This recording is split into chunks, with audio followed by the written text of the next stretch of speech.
Hello and welcome to Grace Unscripted, where we share stories of the people in and around Grace Church without any script, just real, raw conversations about life changed through Jesus.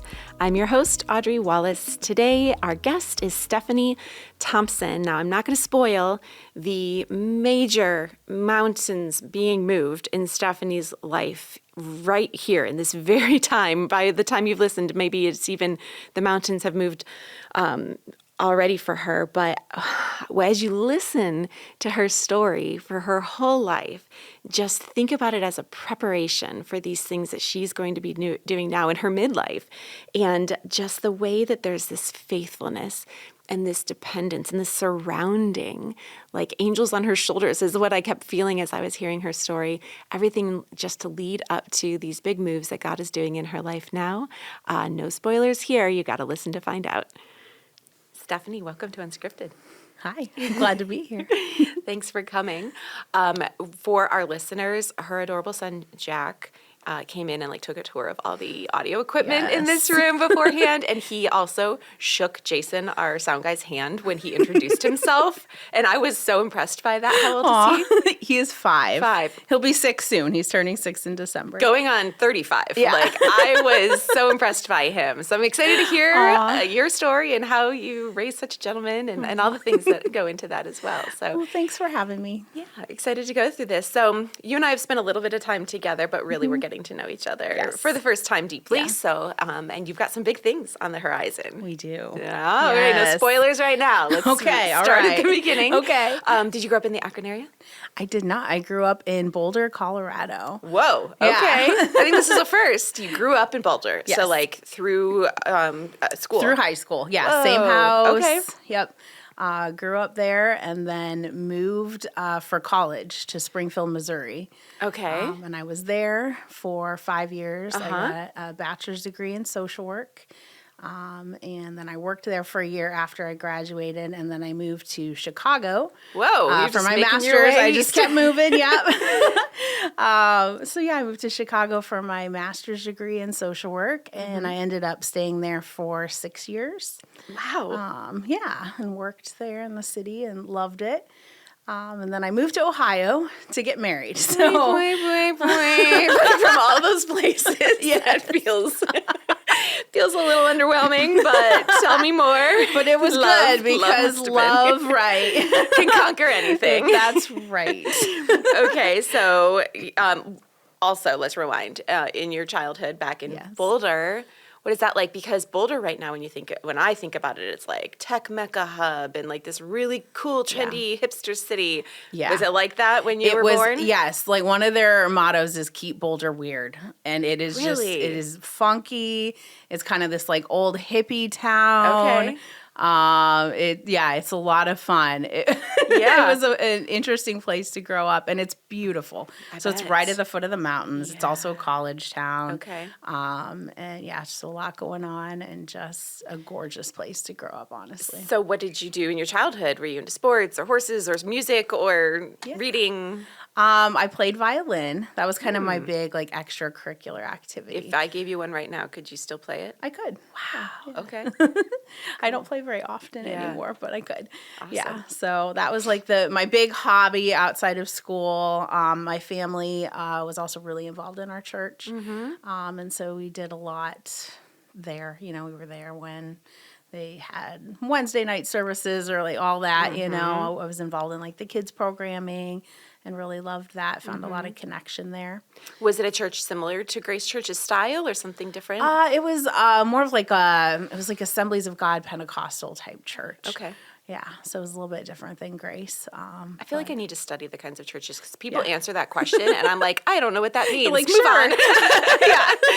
So that it means a little bit, obviously, to me, but interesting. Okay, so family was involved in that. Was that something your parents' were in the church, or did your parents come to faith when they met, or how did that work out in your heritage of faith? Yeah, Yeah. So different from my mom and dad. My dad found faith kind of on his own as a kid, like kind of preteen. Wow. He did not grow up in a very functional family. In that, like, his mom was married like multiple times and just kind of a lot of turnover that way, and father figures. And so, yeah, he like was invited, I believe, to like a church and found God and followed him from there. And then my mom grew up more in like the Lutheran faith. Okay. And yeah, that side of the family is more rooted in faith. Okay. So this was part of your household. You prayed at dinner, you went to church, at all the did. things, and that was integrated into your life. Yeah. And you liked that, or you were drugged there as a teen? Or... I liked it. Okay, yeah. good. Yeah, I've often said, like, I followed Jesus for as long as I can remember. Like, I understand that statement. I don't honestly even remember the first time, like, I decided to follow him. That used to bother me. And I'd, like, pray the salvation prayer over just to ensure, which is bad theology. But I was just trying to, like, figure it out. And, like, but I just always loved him. And I've, like, never strayed from that. And, yeah, he's just always been, like, that faithful rock in my life that has helped me through like the highs and lows. I think there's something special to that, and I've been reading through the Psalms, and there's certain verses that like kind of stand out of like that being that chosen people and being like touched and drawn in, and like just faithfulness and having faith as maybe like a spiritual gift, like that is literally just something he implanted in you so early that I have a strange question for you. Did you guys do Santa as a kid? We did. Did you believe in Santa? I did. Did you have a hard time not believing in Santa? Kind of, right? Actually, okay, this is like confirming my theory. I was the same way because I just have this faithfulness, like in this thing, and not that I'm saying Santa and Jesus are in any way similar. It's just I think that there's a spiritual gift that God can give us. There's many of them, and faith is one of those. And you have that, and what a gift to then. You just said the rock of your life. Like I bet the rest of this story is gonna have some pits, right? Yeah. But there's that rock there at the bottom to hold you. Absolutely. Yeah. Because growing up, like our family did struggle like financially. There was, like some discord at times with my parents, just different things, that families go through, but like always like Jesus. It was like still at the center, like, and he was what I like clung to in those times. That's such a gift and something you can give to others who don't have that in those hard times, and it's just that reminder, like you can speak that into them because it's a natural gift you have. Oh, love that. Okay. So part of your church, you went willingly, family was going, siblings. Yes. I have a younger sister. Okay, cool. Is she still in Boulder? No, she's in Missouri, actually. So she followed me to college in Missouri, and she's a kindergarten teacher there, has 3 kids and a wonderful family. And my mom is actually in Missouri now. Wow. Also. Okay. My parents followed there when she had the first grandkids. And, moved there. And then my dad passed away like 3 years ago. My mom is still also in Missouri. So we don't get back to Colorado as often anymore as we used to. Yeah. I still have an aunt and friends there. But now more often when we go like visit family, it's actually Missouri. Sure, that makes sense. Yeah. Okay, so as you were finishing up school, like what did you dream of for your future? So when I first started with my undergrad, I went to like a private Christian college that is affiliated with the Assemblies of God. It was called Evangel University. And I started with a triple major. Whoa. Because I was super ambitious. And so, I've never heard of someone starting that way. I don't know what I was thinking, but I chose missions, biblical studies, and elementary education. And my heart had been to really do something very missional, something for God. Growing up in Boulder, I was part of a youth group that really like emphasized missions. We took like short-term missions trips, and those had kind of like really changed me. We went to like LA and the Dream Center, which is this big organization, like missional organization there. And I just started to like see the world differently and see it like through God's eyes and like the Big C church and just all that he was doing kind of. And I wanted to be part of that. And so I was like, I'm going to do something missional. And so I I didn't know quite what that looked like. I thought it was going to be overseas, actually. Wow. But as I kind of started to narrow down my major and realized that was far too ambitious, I chose social work because I figured out that you can do a lot of good helping people, and that can be very missional as well. And so I launched into that degree and got that undergrad, and then of course moved to Chicago and basically did what I would consider more like inner city missions and work there, and really worked like in some of the communities and attended a church there and got a job there and all of that. So that was kind of where I saw God leading me in that season. Was Chicago because of the university you were doing your master's, or you just wanted to go to the city? It is where I chose to do my master's, but then I stayed there for a while because I enjoyed it. There's a lot. It's a fun place to live. Okay, cool. So what else happened in that? You graduated and you're doing your master's and working in social work. What else happened in that stage of your life? Just in general, like I was involved in a church there that did a lot of like what they would call like racial reconciliation work. It was kind of in like a predominantly like African American neighborhood, but they were really trying to like merge cultures, I guess, and like reconcile cultures and the differences, and like, hey, we're all part of God's kingdom, and like we should be working together kind of mindset. And they did a lot of like really cool work with like homeless ministries, and so I was really involved in that. I really loved it. I was also working in like it was a nursing facility there, but it's not one I would send like my grandma to. Okay. It was pretty rough, like inner city. It was, I worked for like a mental health agency that contracted with them. And so like all of our patients pretty much had like schizophrenia or really like severe mental illness. Wow. As an elderly person. Not necessarily, which is what, like, when I say nursing facility, like we had people in their 20s too. Okay. It was rough. We had really high staff turnover. I ended up being the program director there for a while, and I kept people calling off at like 4 a.m. Like, I can't do this anymore because patients could be violent. It could just be really hard. It was very draining. We were on call a lot. But I learned a lot through that, and definitely helped me kind of develop my career, so to speak. Was there any part of you when you were in Chicago that was still like, that overseas mission thing, like I felt called to that and then I didn't, shifted, and like, what was that like? Yeah, missions has always been part of my heart. Because you were doing missions, I don't want to discount that. And that's like, I'm like, you're on mission wherever you are. Of and course. That's really how I see it. But our church there did actually take an overseas mission trip. We went to Kenya, and I went on that, and that was really cool. And it kind of, again, just kind of ignited that desire to go overseas. And I was just like, man, I love doing this. I love this work. I love making Jesus make sense in other cultures. And it was just something that my heart has always longed to do and loved to do. It's always kind of been there, but it's just like, okay, God, I'll go wherever you want me to go. And like, I'm here for it. Yeah. So, wherever he plants me is where I'm going to serve. Cool. Now, you said you moved from Chicago to Ohio for love. Yes. How did that enter the scene? So my husband, Paul, and I actually went to college together in Missouri. Okay.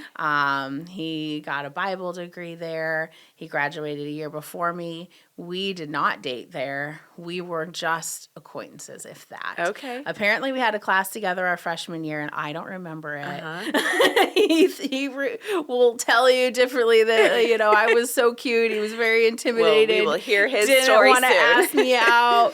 But I don't even remember him being in the class, which is terrible.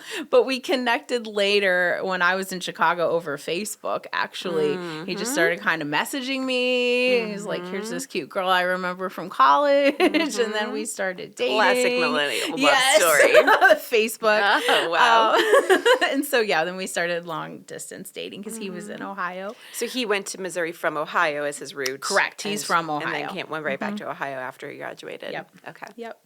And Spoilers. So, We're interviewing Paul soon. So if you're listening to this, you either will get to hear Paul soon, or if it's already out there, go and listen to that next. Yes. So obviously, as we got engaged and fell in love, one of us had to move, and we decided that would be me. And so, got married. I moved to Ohio. Paul was a youth pastor at that time, so jumped into that ministry. Hey-o. Yeah. The youth pastor's wife is not something to enter lightly. Yes. It was fun, though. It was really, truly fun. Not at Grace, though. Like not in the Akron In area. Stowe. Northeast Ohio. Okay. Cool. Yep. So you moved to this area when you came to Ohio? moved to Stowe first. Yeah. Okay. Yeah. So then. So you got married and moved here. You didn't move here before you got married? I moved I think it was 2 weeks before we got so married. It was a wild time, honestly, real long distance. Because we planned the wedding here, and it was a lot to try to plan a wedding, long distance, date, long distance, all of that. So I came and stayed with a church friend for those 2 weeks before we got married, and then moved in with Paul, and it was the first time we'd been in the same place together and we're married, so it was a lot all at once, but honestly, it was a lot of fun. We enjoyed it. Yeah, that's cool. We were excited to be together. Building blocks. Yeah, long distance was hard, so we were just super thrilled to be with one another. I'm just going to say that's quite opposite of the cultural, we really should live together first just to make sure X, Y, Z. You didn't even live in the same state first to make sure X, Y, and Z. But there are benefits to long distance because it does remove all the physical stuff. You have to learn to communicate really, really well, and so it builds some of those foundations, I think. And so we had that kind of going in, and that was helpful. Wow. Okay. So you got married, you're a pastor's wife, you're ingrained in a completely new community. Yes. Was that at all challenging for you? Is there you've already moved a few times, so it's that you're not unaccustomed to that. Right. But yeah.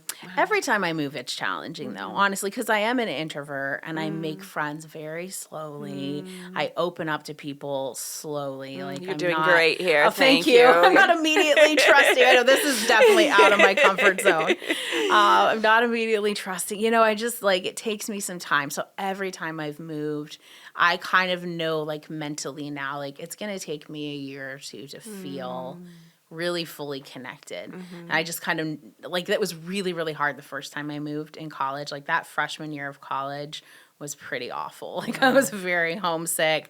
I was really struggling with connection by the time I left college. I loved it, so Chicago was a little bit easier. Every time, it's a little bit better, but I just kind of know. Yeah, well, and you think about those major life transitions that are wildly stressful and could cause, just hardships, changing a job, changing a location, getting married, living in a new, getting a new home. You did all of that at once to the nth degree. It was a lot. Yeah. Wow. So, and there are challenges with being a pastor's wife. I'd never done that before. Felt like there were expectations placed on you that were either spoken or maybe unspoken. So just navigating that, what does my role look like here, at the church? But my favorite thing about that really was the youth. They were just wonderful. And we are still in contact with a lot of them. Wow. And we actually did take them on a mission trip too, to New York City. And that was a really fun memory, a really good time working in Harlem. And we partnered with the Salvation Army and just that it changes you. And I love taking youth in particular on things like that because, their perspective just shifts and you see that growth and that spiritual growth that can happen on those sorts of trips. So just like you experienced. Cool. Yes, exactly like I did. And so it was fun to be able to do that with them. And that was definitely a high. And you said you've stayed in touch with any of them. Have any of them gone into ministry or doing other mission work like that? Most are more in the vocational world. Yeah, but missional there as well. Yeah, which is again, anywhere God places you is missional. And I always encourage people to keep that mindset, because some will go do missions, but everybody is on mission. Sure. So how did you come to the Grace family? Yeah. Okay. So after we were youth pastors, I think about 4 years, and then we went and did a church plant in the Ellett area. Okay. And so Paul was more like the associate pastor, I guess, and I did a lot with the kids. I was kind of like in charge of like the admin side of that. And so, yeah, we did that for, I forget how many years, a few years. And that was a hard season. It was one where we didn't see like as much growth as we had dreamed of or hoped of, and it was just kind of an exhausting thing because we were meeting in a school, and so we would get there super early, set up, hope people would come, and we would try to do different programming things, and then tear it back down and do it again the next week. And so we actually started going to Grace on Saturday evening services, mostly because I was never in service. Like I was always with the kids. And there was just, wasn't a lot of other people to fill in there. So just to kind of like be part of a service, we started going. Yes. Yeah, exactly. So you started could pour going on out. Saturday night services. And so, that. I've heard a lot about that. For people who, in a variety of ways, I always have something on Sunday morning, so I've never gone to a church, or I'm going to a different church and I'm exploring something, or like even myself growing up Methodist, I felt like that was church and it was ritual and it was my religion and my, so I like do the other thing that is like, I like this part of church, and it felt extracurricular until I realized it didn't have to be. Exactly. It could be the root. So that wasn't the case for you, but yes. And we'd known of Grace before. We had actually visited a couple other times before we started the church plant, because in that kind of like transitional phase, we were just kind of doing a little research of like, how are other churches doing things? Like, so we visited several different churches just to kind of see like what we thought was working well. And a lot of things at Grace was working really well. Like we really love it here. And that's kind of, I want to just appreciate that Grace did move to Saturday night services. I mean, it was a long, long, long time ago, but they did that to reach another audience. And I just think like that's been a really, I just hear that over and over again. Yeah. So when the church plant decided, hey, we're going to kind of close up, like we started coming here full time. Okay. How long ago was that? Ooh, good question. I want to say 9 years ago, maybe. Wow. It's been a little while now. I can't remember. I'm bad at dates. Okay. So within a decade, let's say. So so then you started to grow your community here, and then Paul was not the pastor at that church anymore, and we weren't pastoring anymore. So what did you move into then? For my career? Sure. Yeah. So when I first moved here, I worked for a foster care agency. And did that for a little while. And then I moved over to a pain management company where I was a mental health therapist for them, and eventually their behavioral health director. And so within that, it's basically like, think if you have like debilitating chronic pain, how that has an impact on your mental health. That was kind of my role, was to help counsel folks and kind of help them walk through all of the emotional aspects of that. And so I did that for a decade. That sounds like really heavy. It is, yeah. Yeah, my job is heavy. You, It is, yeah. So I'm still a mental health therapist. I work for a different agency now, but I treat all the heavy, all the trauma, all the grief. It's a lot of that. So and that rock that you have, that faith and that assurance is probably, because that can, people can fold under the pressure of that weight that you're talking about. So I'm sure that helped.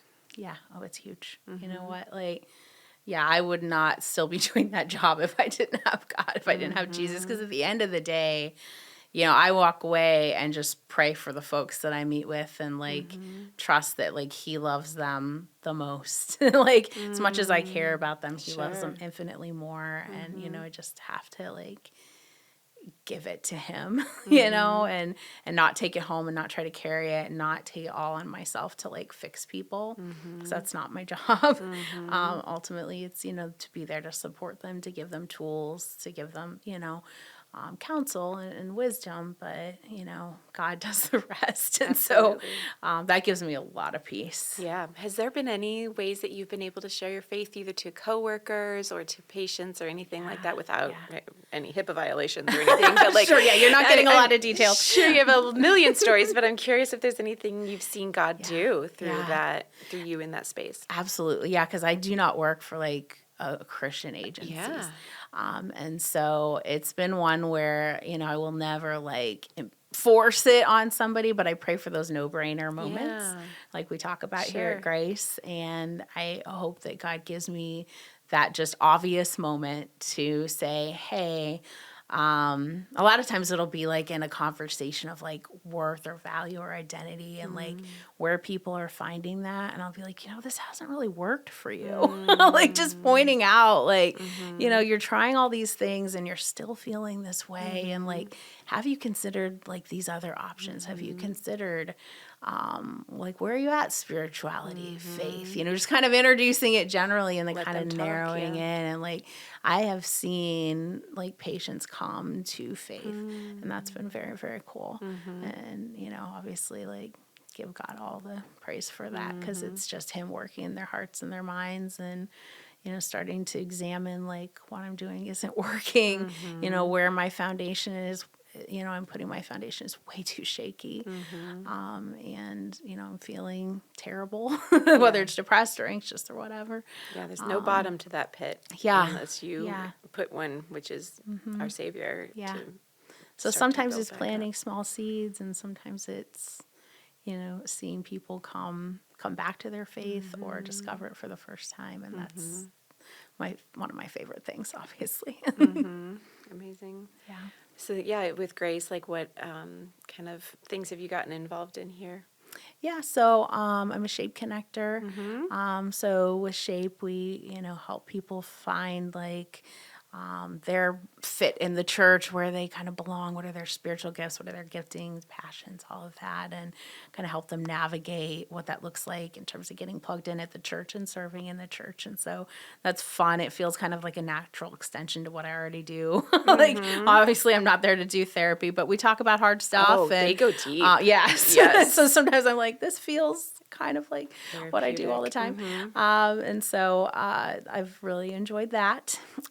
We have served for quite a few years, actually almost since we started at Grace, on the global direction team. And so that's the team. Sounds fitting for you. Yeah, exactly. That's the team at Grace that kind of oversees like some of the global initiatives, global partnerships, all of that at Grace. And so it meets like once a month typically. And we just kind of talk about like how our partnerships are going or like the different short-term teams we're sending out, training for that, missionary care, how are we caring for the missionaries that are on the ground, all of that. So it's been fun to serve on that.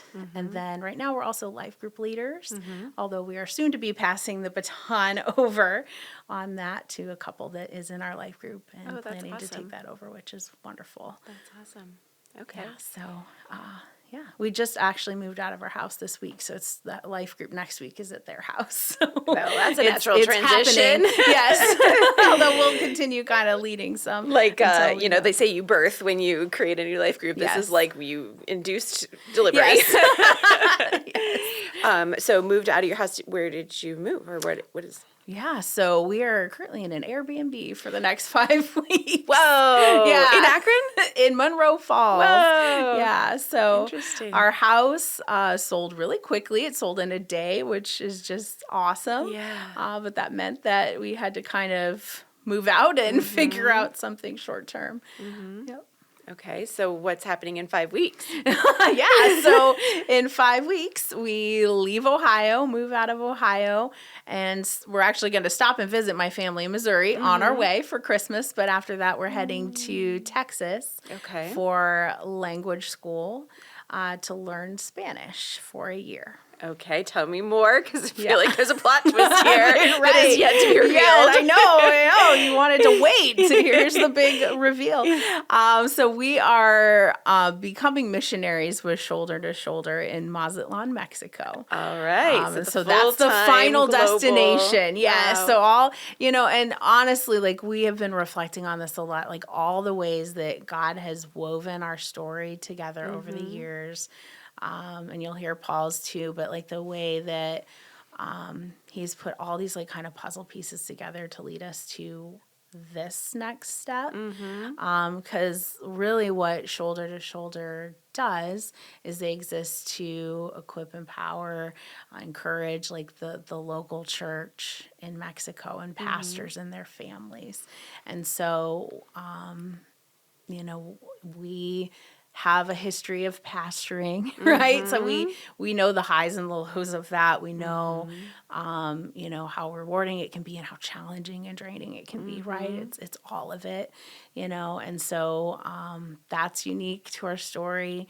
Yeah. With my mental health experience, one of the roles that I will be taking on there will be doing some counseling with the pastors and their wives and their families and doing a lot of the care of, kind of facilitating care for the pastors and their families and then also for the missionaries on the ground. So just seeing like how God has shaped, equipped me to be able to do those things well. I reflect, if I had gone to the mission field in my 20s, I would not have been that effective.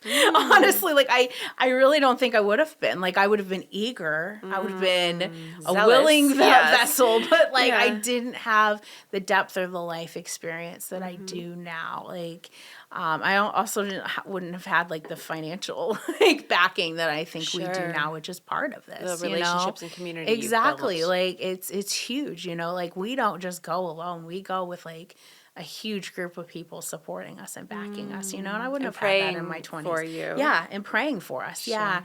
And so like it makes sense now, in the moment you're like, God, why are you doing this? Why aren't you like letting me follow this the like desire of my call heart that I think you've placed on my life, desire of my heart. And then he's like, just wait, And so we're seeing kind of all those like pieces now kind of fall together as we make this journey towards Mazatlan.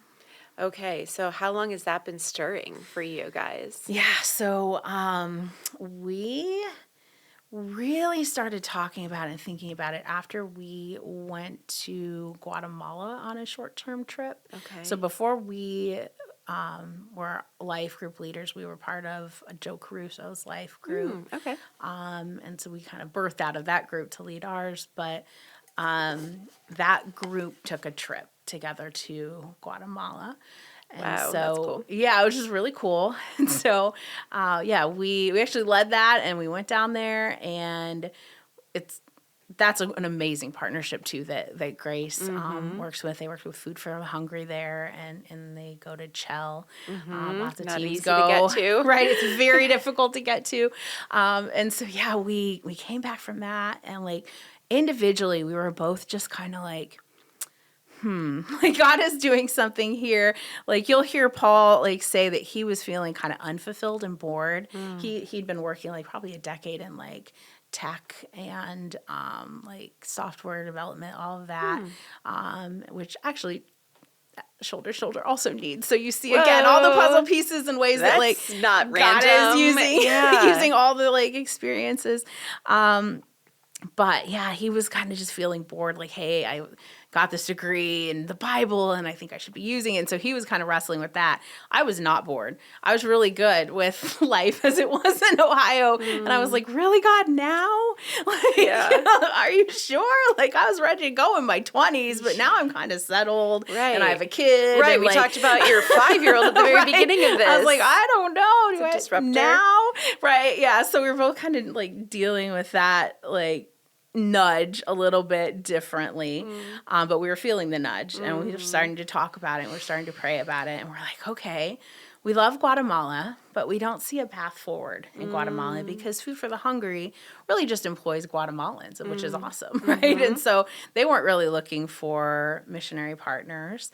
And, so we sat down with Joe Caruso, Pastor Joe, who is a good friend, and, said, hey, like, this is what we're thinking. What are you thinking? Any ideas? And he said, well, hey, have you checked out Shoulder to Shoulder, which is another one of our partners that Grace sends a lot of short-term teams down every year, worked with them for a lot of years. And we're like, well, we know about them, obviously, because we're on the Global Direction team, but we had never been there. And so not this September, but last September, a year ago, Joe took us down on what we call a vision trip. So it was just a short trip to go check it out, basically. And that trip almost didn't happen. The directors of Shoulder to Shoulder, John and Rachel Reeser, were sick. They had dengue fever. Oh, my. Which I was like, okay, there's mosquitoes here Noted, that can kill you. like, as we're making our pros cons list. Right, exactly. I'm like, oh, what's that? Oh, no. So we went down anyway, and the Falkenbergs kind of took lead, which is another family that has been sent by Grace. Yes, if anybody's listening, there are multiple episodes with them. In fact, Ben, the husband of that couple, started Unscripted. So if you didn't know that already, that's fun. That was a passion of his heart, and he started Unscripted years and years ago. And then when they got called in the mission field, it was left vacant. And then when Grace wanted to start sharing stories again, Pastor Joe did it for a very short time, but his schedule didn't allow. And so that's when I stepped into that. And literally, just a little side note, when they asked me about it, I was like, the last person that did Unscripted got called into the mission field and moved to Mexico. I need to put that on my pros cons list. Like, God can do anything with this. So proceed with caution. I'm joking slightly, but you could be next. That was on my mind. That's so funny. Well, that's cool. I didn't know that. Yeah, go back and listen. Shout out to Ben. He's the original voice of Grace Unscripted. Yes. So. That's very cool. So we went down there. Yeah, Ben, Tanya really took lead. They showed us around. They took us to some of the churches that they partner with, showed us the ministry, and we just kind of got a snapshot. And what's interesting is when we walked away from that, Paul, who'd kind of been really more in the driver's seat of this, like, I think we need to go, was like, nope, we're not doing this. Whoa, and I was like looking around going, I'm going to probably move here. Wow. So the coin flipped. Kind of flipped, yeah. And then we just kind of entered this season of prayer and reflection and just like relationship building. So we did hop on Zoom calls with the Reesers. They got better, which is great. Got over dengue. And, just kind of connected with the team. And they suggested we read some books, which were really helpful. And they suggested we go down on some short-term trips. Just to kind of see things from that side. And so Paul hopped on the February men's trip. I'm like, my brain is blowing right now because you said September. That's 14 months ago that this first Yes. domino started to tip. Not the been- first domino, but like the Mazatlan domino started to tip. And you said multiple mission trips in between. Yes. Whoa, We this traveled is a nuts. lot. Yeah, so Paul went down in February with the men's team. I went with student ministries in June. Okay. And then in between that, in April, our whole family went down for their staff retreat. And so our son Jack got to go to and see it. So in the midst of that, we're wrestling, we're praying. I was really grieving. Like, I got back and I was like, I'm going to move here probably. But then I started this like deep grief of like, it was fall at that time. And I'm looking around going, I'm going to miss fall. Like, I knew like this was probably where we're headed, but I was still wrestling with it. And I wasn't like giving my full yes yet. Like, it was a maybe, Predetermined maybe, as we so often say here. Yes, I know. Yeah. And so I was just If we're being honest, though, most people probably give a predetermined maybe. Yes, I know. To start. True? And then it's like, like okay. we want, in our hearts, we want it to be a yes. But so wrestled with it, prayed about it. Paul really got a lot of clarity, I think, when he was down on his trip in February and was feeling more like, this is where I want to go. It took me a lot longer. I really didn't give my full yes until the women's retreat, actually. And that was a very pivotal moment for me. So I went to Sarah Yaiko, who's also a very good friend's breakout session thing. The best, yes? Yes. Yeah. So we had put on like a missions conference, the team that I'm on did the missions conferences. And we had done one a few years ago. And the theme of that was like your next best yes kind of thing. And so we had done this board where everybody wrote what their next yes was. And at that time, we hadn't been on a mission trip with Grace yet. And so I remember Paul and I were like, go on a trip, which then we did, right? We went to Guatemala. We went a couple times. We also led the medical team last year. And we were leading the medical team or helping lead the medical team this year, who is actually currently there. Yeah, the Murrays are. Yes, they are. Yes. But we had to pull out of that because of this adventure that we're on now. So great leadership took that over. And so we're thankful for that piece that God put in place also. But yeah, sorry, going back. We, no, I totally lost my thought. Well, the women's retreat, which was like March 30th Thank you, women's to retreat. April. So that was, so I was there. I was at this breakout session. And so I had put that on that board before go on a trip. And so then Sarah's talking about, our yes and kind of tracing back some steps in our life. And she had the same board that we had used. And that was the moment that I just felt like, God, like, you have to like say yes and not maybe. I'm getting chills.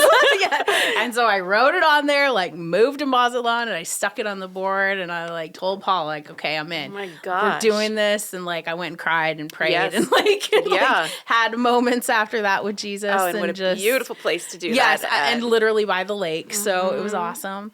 If anyone's listening, go to the women's retreat. They just announced it April 17th, 2026. It's wonderful. It's wonderful. Please go, because it does give you so much time to just be with Jesus and reflect on things. And like, it was good. It was so good for me. And so, that was kind of our yes. And so then we're in April, we're down at the staff retreat in Mazatlan, and Jack is kind of meeting everybody, and we're there. And we're kind of looking at our timeline going, it's going to take us a long time to get here. Like, even if we say, we're saying yes. We were looking at leaving next August because we thought, it would be best to line up Jack's school schedules, right? And like, he gets out of kindergarten. He's in kindergarten this year, so he gets out of kindergarten, and then, we'll start him in Texas in first grade, And so we thought that's what we're going to do. But Paul was kind of complaining to Ben about it while we were there. He's like, man, this is just so long, man. And Ben was just kind of encouraging him. But literally the next day, Paul gets a call from his job saying he's laid off. The next day. While we're at the retreat in Mazatlan, Mexico. He got a call in Mexico to say that. Yes. And so we're like, God, what are you doing? Like, what? And so, we're just shocked. And it was just a big company layoff. Everybody's like, why'd they call him while he was out of the country? It was just, that was the day everyone got laid off, And so we were shocked, but it was amazing to be with that group of people then and let them love on us and let them pray for us. Oh, wow. So you're like already experiencing that piece of this group of people. It's a wonderful team. And if you'd been in Ohio, you would have gotten that support from your Ohio family, but instead you like got to build more roots in that short time. Yeah. Oh my gosh, God, you go. So we're like, okay, God. And so we came back and we didn't immediately say, okay, like, we were just kind of praying through, like, what does this mean? Paul did apply for some jobs just to see, because we're like, we could still wait till August. God could provide like something temporary. Like, we're not sure. He had like 6 multi-round interviews and interview, because he was like at a supervisor level. So you just interview and like, I don't understand it, but you have to do like many interviews. And so, and he made it to those end rounds and didn't get any of the jobs. And we're like, okay. And like, just God started like showing us that that we needed to go sooner. Whoa. Like that he was making a path and opening doors in a variety of ways for this to happen.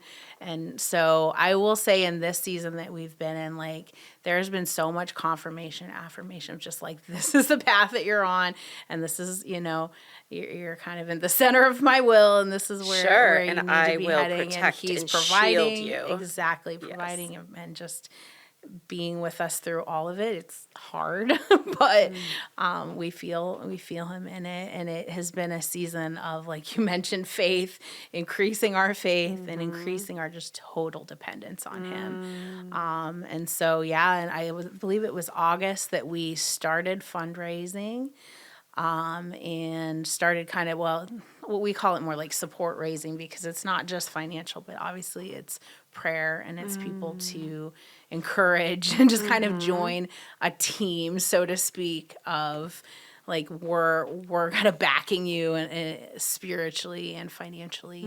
And so, again, like, God helped us do that really quickly, like quicker than most, like the average missionary.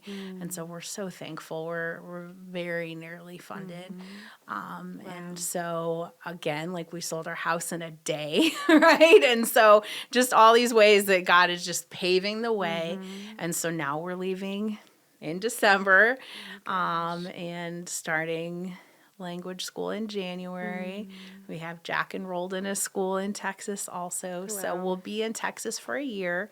It's a college, so it's 2 college semesters. And so, we'll hopefully learn Spanish really, really well. Do you have any history or baseline with Spanish? No, I took French in high school, which I regret now because it's not serving me very well. But we have done a bit to kind of try to learn. We have a friend that has been so gracious to sit down and do some tutoring with us. We've been doing our daily Duolingo. And so just trying to get some like basic knowledge. Yeah. But this college is unique. It's kind of right at the border of Texas and Mexico, and it is primarily a Bible college for Latin American students to come and get a Bible degree. So they come from all sorts of different Latin American countries. But then it also has this language school for folks that want to be missionaries to Latin American countries. Like an immersive So that's how they make it immersive. Yeah, they tell the students that speak Spanish that they're not allowed to speak English to us. And so on campus, the goal is that it feels very immersive and that we kind of have to build relationships and communicate in Spanish. But it's very intensive, all morning classes and then the afternoon tutoring and support that way. So hopefully, I prayerfully, we learn Spanish quickly. Wow. I wish that I think I mentioned I'm studying Psalms right now. I wish I had my book with me, because there was a scripture recently I read that just talked about being surrounded, like that God was surrounding, whether David or another writer, with all of these provisions and protections, and he was feeling surrounded. And like that word, you mentioned it, and it just kind of draws that out for me to feel like you can feel surrounded by a lot of things. You can feel surrounded like, things are attacking you, but there's also the surrounded of like, I am protected by all of these fellow believers who are covering me in prayer through your absolute trust and faith in our God who has gone before you, who's laid that path. He is like splitting the Red Sea. I can see it. You're just stepping on dry land. We're just amazed by it. We're like, okay, God, like this is so cool, because you're right. We do feel surroundted by him. Yeah, in all the best ways. Yeah. Oh my gosh. Yeah. So it's been a wild week. We, like you said, we moved. Well, and his family's near, so I'm sure we'll talk more about that. Yeah. But your family, you've been separated for some time, so it's like I remember when the Falkenbergs left, and I know Ben's sister more than anyone in that family, and how hard it was for her when that happened. Yeah. And it's so good, and she knew that, but it was so hard. And my own brothers moved away, and it's just like, it hurts. Like, you're talking about grief. Yeah, there's a lot of grief in this. But there's so much hope, but also like a peeling away. Yeah. Like this week has been grief, It's been saying goodbye to the house and the memories. Yeah. We walked around the empty rooms, like crying yesterday, and just like remembering, bringing our baby home and just all the memories. And so there's a lot of grief, while there's also a lot of like hope and excitement. Can you tell me the story of when and how you shared this with Jack? Yeah, so we waited until we took him to Mazatlan. Okay. Because he's 5. Yeah. And so it's so hard to grasp what's Mexico. Sure. What's Mazatlan? Right. We're what still working on ABCs. mean? We're not right? like a global location. Yeah. And so we took him there, and, he had a great week. So with the staff retreat, the adults kind of break out, and actually Pastor Ryan from Akron East comes down. And so he leads some sessions with the adults, but then they have just so much fun stuff planned for the kids. They have babysitters. They took them fun places. And so Jack loved it there. He had such a fun week. And there are other kids with the missionary families that are there. And so, he was building relationships. And so then it was an easier tell, basically hey, this is what we're thinking about doing. And he has been overall very, very excited. He has had little moments of grief. And I think some people are more pre-grievers and some people are more post-grievers. Oh, wow. So I'm more of a pre-griever. Okay. I'm going to cry months before and experience all sorts of anticipatory bereavement. And then once it kind of happens, I'm going to lock into, okay, we got to do the next thing, I've kind of figured out with Jack, he's a little bit more of a post-griever. And so it'll be interesting as we really make these big changes, how he starts to process it. Because I think it's just going to come in layers and in waves as grief does. And I don't think he fully gets it. When we were telling him, okay, this is the last time you're going to be in this house. He's like, why? Are we coming to come back and visit? We're like, nobody. Just trying to help him understand. Yeah, and it's hard, So he's overall, like I said, very excited. He walked into his kindergarten class for Meet the Teacher at the beginning of the year, and he saw a map. And he ran over to it and found Mexico and said to his teacher, I'm moving here and I'm going to swim every single day. Oh, we're like, wow. Well, you're going to swim a lot more. Yeah. As it is on the coast. Yeah. But yeah, he's goodness. excited. And the reality will hit, and that it's maybe not as fun as the retreat every single day. Sure. But we're glad that he is excited about it. You're the right mom for this transition, right? Your wisdom, your counseling, your experience, your understanding of human emotion is going to really guide him as best that you can. As best that we can. Right. Yeah, There's going to be those moments. He'll have his own story to tell someday. He will. Yeah. Wow. But yeah, we're excited to do this as a family. Yeah. Okay. Well, that was a lot. Any final this is what I'm looking forward to, or this is what I'm fearful of, or this is what I would encourage the world to do or think about as you're making this transition? I would say, like I said, with mission, you're always on mission wherever you are. And so, the goal is to, help Jesus, be known and help him make sense. And, wherever you are, you're doing that. And we should be doing that. And so I think that's the biggest thing, but we appreciate the prayers as we go on this unique adventure that God has called us on. We're really super excited to partner with Shoulder to Shoulder.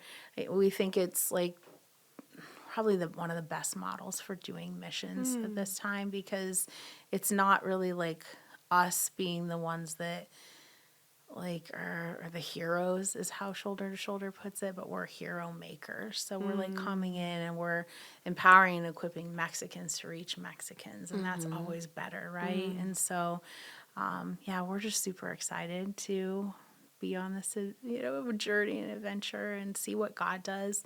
So it's really not about us.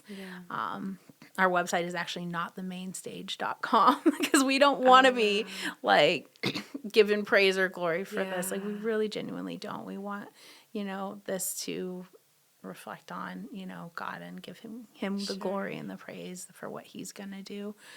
So you just said a website, so notthemainstage.com, and you'll update people there and put out needs and ways that they can pray. Yeah, everything is on there. Financial support and everything. Yeah, if you want to drop us a note, you can do that. Sure. We'd love that. Wow. It's That's all right amazing. there. Now, here's something else I'm thinking about is you don't have to just learn Spanish. You have to be able to translate. You're talking about going down there with behavioral health in mind for these staff members and these people who are in these hard spaces. Yeah. So that is going to be there's a lot of cultural knowledge to learn. Yeah, and I'm very aware of that, and that I need to, be open to understanding it, because there are a lot of cultural differences, and especially in how like mental health is approached too. So yes, I have a lot to learn. Man, you're starting just a whole new world. Yeah. But there's so much of life left for you that you can really do that and bring to this group. Oh, we're excited. Well, within all of that, worship is a big part of how we experience God and draw close to Him. He's already as close as He can get to us. We just like get out our magnifying glass to like see Him as big as He is. But we have an unscripted worship playlist on Spotify. So for anybody listening, you can look up unscripted worship on Spotify, and it's a collection of songs and that relate to the stories that we hear. So what song would you like to add to the unscripted worship playlist? I would like to add "Goodness of God." Okay. And the reason for that is it kind of I love worship. Let me just say, it is like my go-to. Anytime like I am feeling down or like just throw on worship, and like that just changes my heart and my mindset. So I really was like, what song do I pick? Because there's so many that I love. And we've also been like listening to worship in Spanish too, and that's just beautiful. I'm trying to learn all that, so that's been fun. Never thought about that before. Yes, it's a whole different Okay, so hold on. Is beautiful. It like radio hits we know and love translated to Spanish, or is it a whole completely different world of worship music, or a little bit of both? Okay, a little bit of both. So, so the reason I'm choosing "Goodness of God" is it is a song I've always loved, and kind of my story reflects, I think, God's faithfulness, that He has always been faithful, and in there it says, in all my life you've been faithful, in all my life you've been so good. And so the reason I picked this though is when we were at the staff retreat and Paul found out he got laid off that morning, and we went and told the staff and they prayed for us. The next thing that they did, which was part of the agenda, was worship. And that was the song that they played in Spanish. And sang. And it was like that moment I was like, yes, like I don't know what God's doing right now, but He's faithful and He's good. I'm going to rely on that. Oh my gosh. Do you know those words in Spanish to that part of the song? I'm learning them. Yeah. That's so cool. Yeah. Oh my gosh. Yeah, that song actually, as we were talking at the beginning, is what came to mind for you, honestly, because I think of that too. I have friends that share the same, like, I don't remember a life without God. He's always been there. And that has been a song that I've heard in that way as well. So it is the best foundation. So good. Yeah. Literally. Well, look that up, guys. If you're listening to this, you can look up the song itself in Espanol. I don't know if it's on Spotify or anything like that to find it in Spanish. Absolutely. Oh, can we add it in Spanish to the playlist? Sure. Let's do that. Okay, whoever does that part of this, add it in Spanish. There we go. Awesome. Oh, I'm so happy right now. This is wonderful.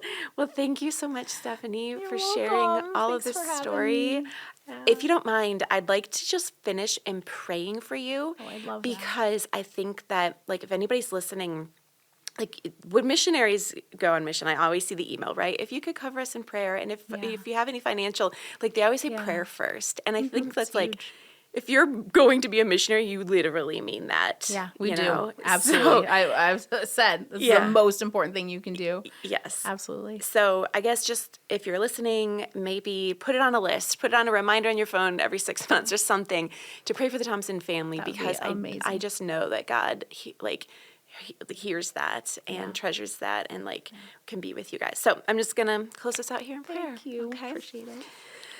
Lord, we just heard Stephanie's story in a matter of minutes, less than an hour, but you know all of her story, all the depths of it, and not only her past, but her future. And we just want to give you glory for that, God. We want to acknowledge that you are all-knowing to every moment in her life. And we want to praise you for the ways that you are clearing the path for her and her husband and her son and anybody that they're about to go and touch, Lord.